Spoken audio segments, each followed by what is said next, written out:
ఇంకా అప్పటి నుంచి ఎవరు రాలేదా రూమ్కి? వచ్చాడు ఒకడు. మరి ఏమైంది? ఎందుకు వెకేట్ చేశాడు రూమ్ని? చేయాల్సి వచ్చింది.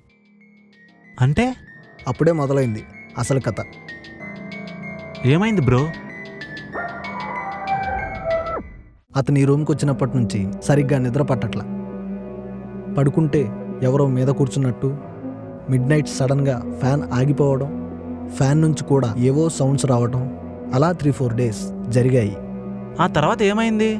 ఒకరోజు నైట్ ఎవరో డోర్ కొట్టిన సౌండ్ వస్తే లేచాడు. బయట ఏదో గజ్జల సౌండ్. అలా డోర్ ఓపెన్ చేసి బయటకు వస్తే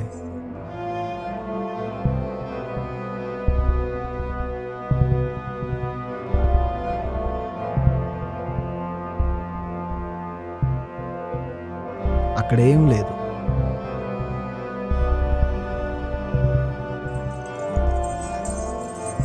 అయినా కూడా ఆ గజ్జల శబ్దం వినబడుతూనే ఉంది.